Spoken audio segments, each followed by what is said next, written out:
Hey everybody, Hey guys. Crota's here. And Rachel. Rachel's with me. How you guys doing? So as you guys know, we occasionally like to do a review or a list of some kind of just some random topic. And as you can see by the title of this video is going to be our top 10 classic sci-fi movies before 1970. Because as you guys know, we're also big sci-fi nerds. Yes, we are. And why, may you ask, why before 1970? Well, there's three little movies that came out in the late 70s and early 80s that we didn't want to include. What are those movies? I don't know. Okay, yeah, obviously Star Wars. So, we already did a Star Wars ranked video, and I kind of want to just avoid Star Wars, particularly just because that would easily make the top 3 spots on the list. And we wanted to we've been watching basically a ton of sci-fi movies over the last, couple years? Yeah. Yeah, and we've watched them with my uncle, which has always been a very entertaining experience. But we wanted to do basically the top 10 classic sci-fi movies from before 1970, and there has been a ton of those movies that we've watched, So Because they're awesome. They are awesome, and I don't know if you want to talk about your love of sci-fi novels, which I think you've touched on before. Yeah, this is also we're talking about the era that we're going to be talking about in movies is also the era of sci-fi novels that I love. 50s to 70s. And I don't know what it was about them. There's just a certain charm and a certain way that stories went that they don't really tend to go anymore. There's a simplicity to them. And I just love them. So I really, really love sci-fi novels. Yeah, she's a huge fan. And moral of the story. Oh yeah, and there's no doubt, of course, and maybe we'll get into that with our list, that a lot of these films were influenced by a lot of the great sci-fi novels. So that's another thing. On a separate note, eventually it'd be cool to do some kind of series with you with sci-fi novels and stuff like that. I'd love that. But I digress. Anyway, this is our top 10 favorite classic sci-fi movies. So, number 10 here is a film called 20 Million Miles to Earth. This is an interesting film. This is basically this creature that basically these people find, and it grows very rapidly. Yeah, they find an alien egg and it just grows into this monster. I think it's a kid finds this alien egg or something. Some random Italian on the beach. kid. Yeah. Oh yeah, that's right.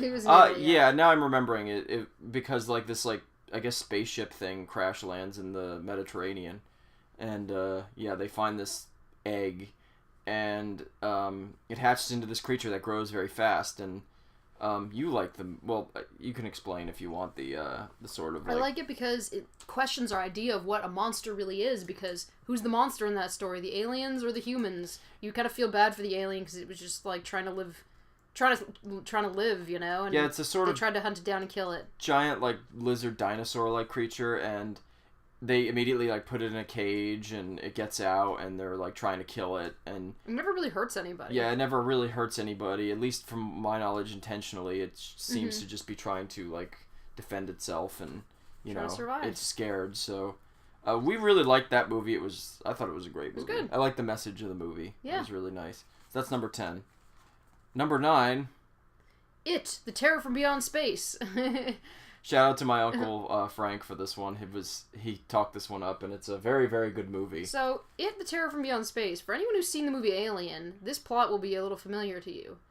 Because, I don't know if Alien was just coincidentally very similar or was actually inspired largely by this movie. I'm not sure. But I would be very surprised if it wasn't inspired by this movie. Yeah, but anyway, there's this alien, I think from Venus, right? Mm-hmm. Back before people knew that there were no aliens on Venus. And basically it gets on this spaceship, and the whole movie is them trying to escape this monster that's trying to kill them on a spaceship. Mm-hmm. Sound familiar? Yeah. Kind of like Alien. Yeah, I sound quite familiar. Yeah, and it was good. Yeah, it was a very good movie. Especially after having... I think we watched Alien first, didn't we? I don't remember. I saw Alien years and years ago. The original Alien? Yeah. Well, we watched Alien recently. Mm-hmm. And, which is also an amazing movie, by the way, yeah, but is post-70s. The original Alien is great, but you can tell that it was very... In my opinion, they may not say it, I don't know this for a fact, but... Most likely there's no doubt in my mind that it was at least inspired by it, because it's essentially the same plot. Mm-hmm. It's a cool film. It is. I highly recommend it. As do I. Number 8 for us is the original Godzilla. Now, I need to specify, this is the original film, the original Japanese film. We watched it with the subtitles. There was a dubbed version of this that was originally released in the West in, I think it was like the original movie came out in like 53, 54, so it was like a few years after. And they kind of butchered it and chopped it up a little bit, but the original movie is a fantastic film, I thought. I liked it. It was good. It's supposed to be, the message of the whole film is supposed to be that Godzilla is supposed to be a metaphor for the atomic bomb kind of thing. And, you know, basically Godzilla comes out and starts terrorizing everything. And I don't know, it's a very well done film. Yeah, it's one of those ones that's a classic for a reason, you know? Yeah. It's kind of cool.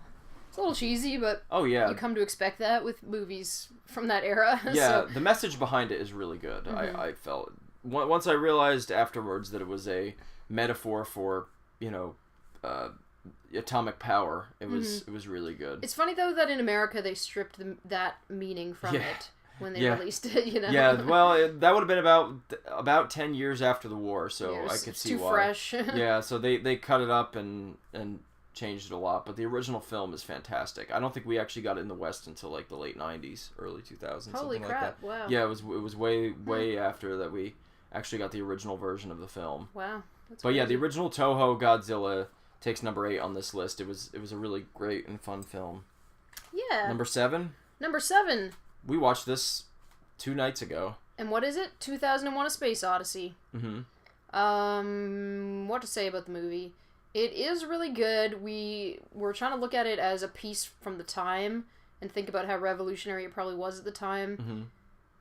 It's kind of slow-paced. Parts of it are really confusing, and also it happens to be one of my favorite sci-fi novels of all time by Arthur C. Clarke.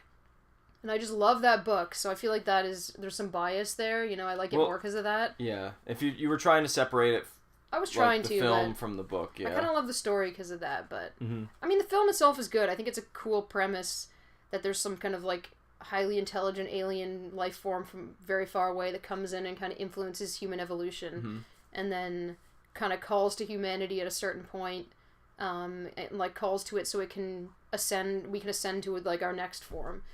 Or, like, I feel like at the end is very ambiguous intentionally, and, you know, is it something else? Is it supposed to be some kind of, like, biblical reference? Blah, blah, blah, blah. I don't know. Yeah, it's interesting. It's kind of weird. It's a very weird movie, but it's cool. I didn't finish the novel. I started it and just I didn't get a chance to finish it. But, it's a very interesting premise. Like she said, it's interesting, like, how basically it's like the aliens come in and change human evolution, and then it fast forwards to, is it actually the year 2001? I think so, yeah. Which is so funny to think, because that was like, what, 18 years ago? And yeah, our real life 2001 was significantly less impressive than as depicted in the story. Yeah, no kidding, yeah. But yeah, the other thing I think should be mentioned about it, and why it's on the list too, is it was you could tell just watching it. I mean, the movie came out in '68. It was a huge technological achievement. I mean, I don't think it really looks dated after watching it. It doesn't really look that dated. It looks a little bit, but like for '68, you know, it looks better than a lot of movies from the '80s. You know, so I think it certainly is a big technological achievement, and it must have been so amazing to people. I'm sorry to cut you off. Yeah, it's okay. So amazing to people at the time, given the whole space race thing, you know. Oh yeah, and how it came out right around then. And also, it's weird to think that there's a part of the movie that, you know, where they're actually on the moon, and we landed on the moon a year later. So it was kind of. Or did we? Stop. This was a discussion. Yeah, but anyway, so it's an interesting kind of historical piece, and we had to put it on there. Although I have to say, for me, the plot wasn't necessarily the best, but I'm only judging the movie, not the book. Fair enough. I feel like there was a lot that wasn't explained, and the reason why most books are better than most movies is because, well, at least in my opinion, is because you get so much more detail, and like you can hear the main character's monologue, like inner monologuing, but there's none of that in the movie, of course. The best part of the film, in my opinion, is the last maybe 20 minutes or whatever it is. That was cool. Hal was really cool, though, didn't you think? Yeah, Hal was cool too. That part was great. Yeah, the independent thinking computer. Yep. Anyway, moving on. Number 6 is The Fly / The Fly 2. Now, this may seem like a bit of a weird one for you guys, anybody who knows some of these films a bit. But we have been watching a lot of Vincent Price movies, again with my uncle. That's which our has new been thing, really fun. yeah. Vincent Price. I've just bought a collection for him for Christmas that we're probably going to run through. And the guy's a phenomenal actor. But beyond, Vincent Price being in it, I think it's a cool story. And now this the original Fly. This predates, obviously, the Jeff Goldblum remake in the 80s. But it's basically about a scientist who he's one of these like obsessive scientists who in his basement laboratory figures out how to, I guess, essentially teleport things from one place to another. And he kind of goes a little nuts with it and gets kind of obsessed with the work, and he ends up deciding to teleport himself. Well, unfortunately for him, a fly gets into the teleportation device with him, and what ends up happening is his, DNA or whatever gets all like coagulated and mixed up with a fly, and it becomes like this mutant fly creature. There's actually two creatures. Yeah. That are half human, there's half you're fly, right. There's yeah. There's two fly creatures. There's like a fly. Like a fly with a human head. Fly with a human head. Human with a fly head. Yeah, it's really strange. Yeah, and and then there's the sequel as well, which is of the Fly 2, which is supposed to be his son, who wants to develop the same technology as his father, and Vincent Price is also in that one, and Vincent Price warns him like, hey, don't do this, honestly, I thought the second one was even better than the first, personally, because there's a bit more of a like sort of subplot of that, where this guy tries to... It's his son, yeah. Yeah, well, no... The story of his son. Well, tries to hone in on his son, on the main character's invention, and he tries to, like, capitalize off of it, and Yeah. It's a pretty interesting, like... There's apparently 3 original films. We haven't watched the third one. I heard it wasn't as good, but the first 2 are really, really good. Even hearing that there was a sequel, was quite startling to me, because I'm like, that was a standalone movie. How can there be a second one? How stupid. But it was actually good. I felt this... For me, personally, I like the sequel better, actually, but they both, I think, are equally really, really great. So we had to put The Fly and The Fly 2 on here. By the way, I just had a thought. Have you ever heard of the book Metamorphosis? Yeah, I've heard of it, yeah. Isn't that about somebody turning into a fly or something like that? I've never read it, and I don't know much about it, but I wonder if the movie The Fly was somewhat inspired by that. Yeah. But if I'm way off about Metamorphosis, please correct me, people, if anyone has read it. Yeah, of course. So. Moving on, number 5, The Day the Earth Stood Still. Yep. So, we watched this quite a while ago, and... I don't even remember, like, totally what it's about. Like, as soon as... If I were to just read it, it would come right back to me. Basically, I could explain. Like, basically, aliens come to Earth. It's about this one alien who comes to Earth. There's a spaceship that comes down to Earth. And this one guy comes down, and he's, I guess, disguised as a human. His name's Klaatu. And, oh, yeah.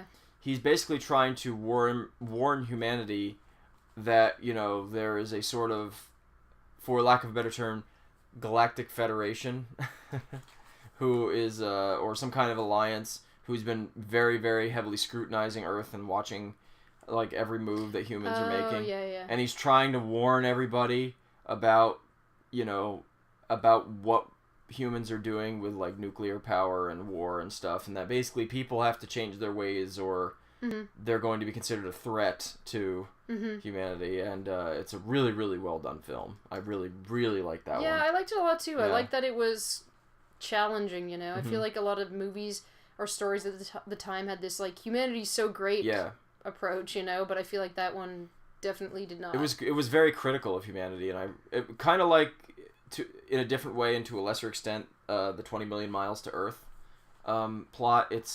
It really, again, kind of questions humanity's inborn need for, I guess, war and violence kind of thing. And also, another aspect from the movie is that I believe everybody, after he, they know because the spaceship has landed that there's some kind of alien that's, like, amongst humans, and they're trying to find out who it is, and, they are considering it a hostile threat, I guess. And so, yeah. Basically, Klaatu goes around and he's trying to... I remember he has that relationship with that kid, and that kind of like makes him realize the potential that humans can have as well. So it's not totally critical either. And he also meets with scientists and stuff like that.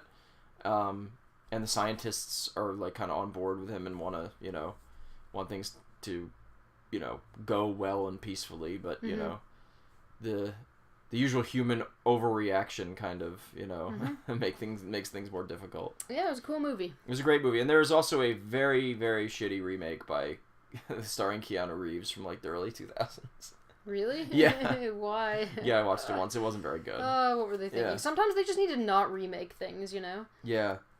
And speaking of shitty remakes, the original version of this film is one of my favorite sci-fi films, and I actually originally watched this as a kid, and that's of course War of the Worlds. We have to talk about that. That's our number 4 spot. I kind of took over that one. I don't know if you want to talk about that. What? I kind of took over the last one. If you No, go ahead. Oh, okay. Go ahead.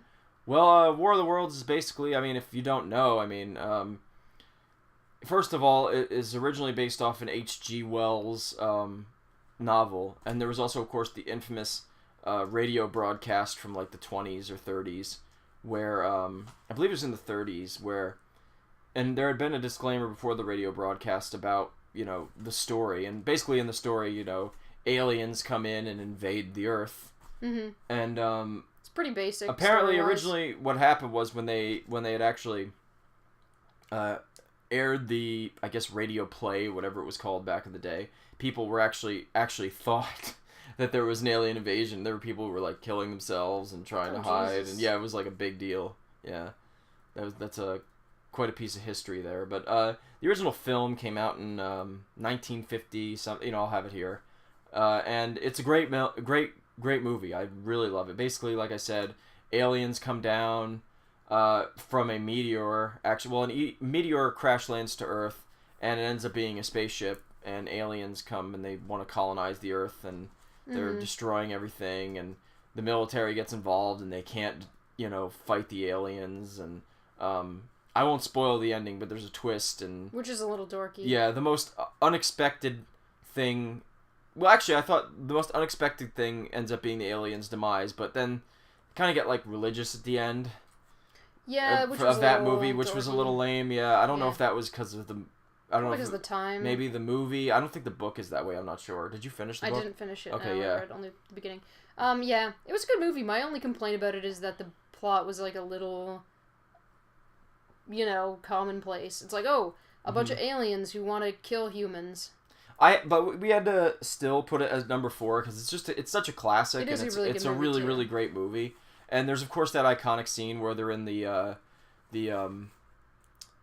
like abandoned house or whatever. It's like a dilapidated house that the aliens have destroyed, and they're trying to hide, and there's this like eye thing that's coming cool. in and like searching for them, and they destroy it. And that was a movie that also had a really crappy remake many years later. Yeah, that's what I was saying. Speaking of shitty remakes, the Tom Cruise remake is awful.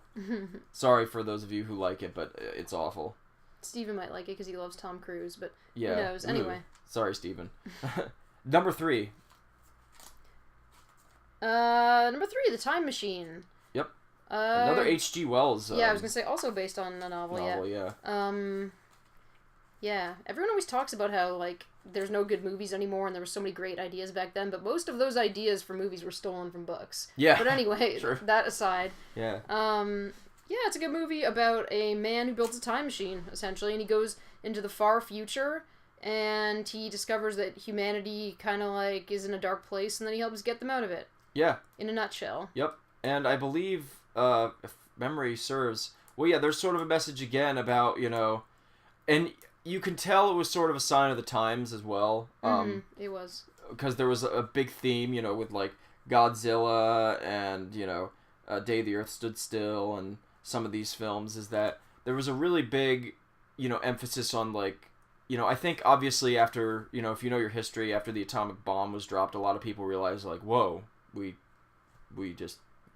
took it too far, and, what is the future of humanity? Is there a future of humanity if we still keep using these nuclear weapons and these, crazy huge bombs? And so there was like a lot of sci-fi movies had that kind of message behind them, and I think there's some undertones of that as well, like, because if memory serves, I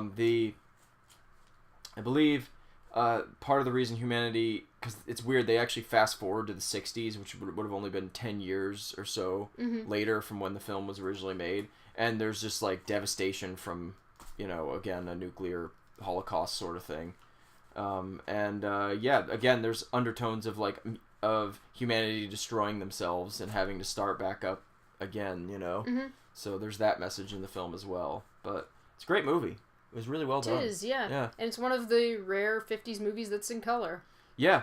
And which is kinda cool. It's actually a really, really nice looking movie. I was surprised how much I liked that movie. I didn't think I was going to like that one as much as I did, but I really, really enjoyed it. I really enjoyed it too. Cool. And number 2, this one's classic. We had to put this on here. Damn them! Damn them all to hell! The original Planet of the Apes, of course, 1968, starring Charlton Heston. What a wonderful movie. That's a classic from my childhood that we watched along with War of the Worlds. My dad really loved that movie. Yeah, well, go ahead. You riff on this one. It's a great movie. Okay, well, it's hard to describe it without too many spoilers for anyone who hasn't seen it, but basically this Charlton Heston, the main character, who they're in a spaceship and they randomly find themselves on this planet where apes have the intelligence of humans and have their own society and actually dominate humans who are not vocal, non-verbal. And it's a cool movie. And then there's a cool, creepy twist at the end. Yes, there is. If you haven't seen the movie, we won't spoil it, but it's along the lines of, again, what we're talking about, sort of thing. So, as is with many sci-fi movies. But yeah, it is an all-time classic.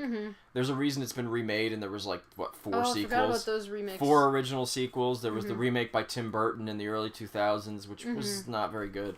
And then there was also been now what was it, Rise of the Planet of the Apes, and all kinds of it spawned a huge franchise. But to me, the original movie will always be the best. Yeah, and even the sequels made at the time weren't really that great, but the original is great. Yep. And Charlton Heston did a great job. And also shout out to Roddy McDowall as well. He's in all the original films. He was really good too. And I can't remember the woman's name who plays Zira, but she's also really good. But it's a very, very good film. It's one of my all-time favorite movies, to be honest with you. It's a great movie. And Planet of the Apes. If you haven't seen the original, go see it. Screw all the remakes. Screw all that. Although I've heard the new Planet of the Apes movies are good. The original is usually the best. The original's the best, yeah. And finally, our number 1 pick for this list. Go on. You go on. Forbidden Planet. Forbidden Planet. So this one was originally recommended to me by my former coworker, Bill. So Bill, if you ever watch this, if you ever stumble upon this, thanks a lot, buddy. I love this movie. It's a great I've watched this movie quite a few times now in the last couple years. First time we ever watched it was in a hotel. It was great on YouTube, actually, in parts. But anyway, Forbidden Planet has got to be one of the greatest sci-fi movies I've ever seen. Not even just before 1970. It's in my top 5 at the very least. And what do you think of the film? Well, I mean, I think the story's really interesting. I feel like it probably inspired a lot. I feel like Star Trek, the original series, was probably heavily inspired by Forbidden Planet. Star Wars too. Yeah, so thank you, Forbidden Planet, for that. Yeah, no kidding. And yeah, it's cool. It's kind of like a sci-fi and a psychological film. Yeah, that's why I really like it. And first of all, it stars a very young Leslie Nielsen, who ended up becoming a very famous comedic actor. Did a really good job. But it's the first, as far as I know, the first movie of its kind where it's humans going to another planet rather than, some alien or monster coming to Earth. And it's a very, very intelligent film. I was very, very impressed with it. And it borrows an idea from Freud, which is kind of cool. Yes, it does, yeah. So it basically, to kind of summarize the plot a little bit, and we won't spoil the ending, of course, because it's got an amazing twist ending.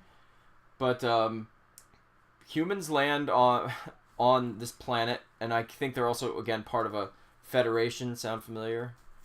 Anyway, sorry, I got to reference Star Trek. Nerd. Okay, yeah. no. And it's funny because their ship is like a flying saucer, which is kind of silly. You never. It was very of the time. Yeah, it was very of the time, but it's great. And they land on this planet, and there's this sort of eccentric doctor kind of guy, and he has this robot, Robbie the robot. Basically they go to this place and they're the only ones there, and these guys, you know, Leslie Nielsen basically leads this team or party of, you know, explorers trying to figure out what happened, because there was like a crew that got lost there, and basically it ends up all the crew are dead except for this dude and his daughter, and it's sort of like this mystery of like, what is it that killed, you know, all of these people that landed on this planet except for these two, and why did these two people survive? Mm-hmm. And they're trying to figure out basically who it is, and the doctor kind of warns them like, no, don't, like, he originally warns them like, no, don't come to this planet, and after they come he's like, you need to leave immediately because things are going to start happening, and then bad things start happening and people start dying.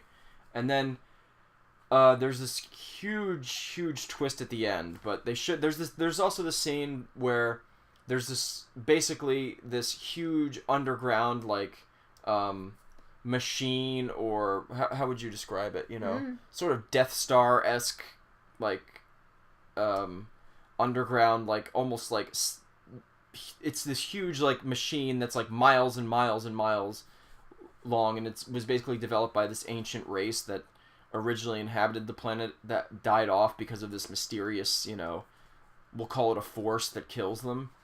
And yeah, there's a huge twist at the end as to what is it that had killed everybody on the planet and killed this party. And you'll have to watch to find out what it is. You'll have to watch to find out, so go watch Forbidden Planet, and it's very Freudian. That's all we'll say, right? Yeah, which I appreciate, even though Freud was kind of ridiculous, but he was like... As a counselor, who studies psychology, I'm sure you can... an influential figure in the field of counseling and psychiatry and all that, so... Yeah, it's a really fantastic film. The reason I bring up that machine thing is that, I think, really influenced Star Wars. Like, the huge vastness of this like, perhaps, huge machine. Yeah. It just reminded me of Star Wars. And really, Star Trek, I think, took a lot of ideas from that. I think so, yeah. You know, coming to a different world, exploring. It could have been a Star Trek episode, as far as I'm concerned. It could have been like a really long Star Trek episode, you know, or even a Star Trek film had like the, you know, main cast of Star Trek in it. So you can tell that it was a huge film at the time and very influential film. As far as I know, they never remade it, which I'm kind of glad that they didn't. Yeah, same. But it's our number one pick. It's a fantastic film. Guys, go see Forbidden Planet. It's awesome. And yeah, that's, I think, it. I mean, we really enjoy watching these old sci-fi flicks. It's been great. Yes. Yeah. Yes, it has been. And we have, I don't know how we're going to end this, but, you know, thank you guys for watching. It was great. If any of you guys are also like sci-fi film buffs, or if there's any newer films that you guys like, please recommend them. Please recommend them. Maybe we could do like a post, you know, like newer sci-fi films list at some point or something like that. But for now, thanks for watching, guys, and I guess live long and prosper. Bye, guys. Bye, guys. Peace. Good way to start it. Hold on, I'm gonna have a sip of tea.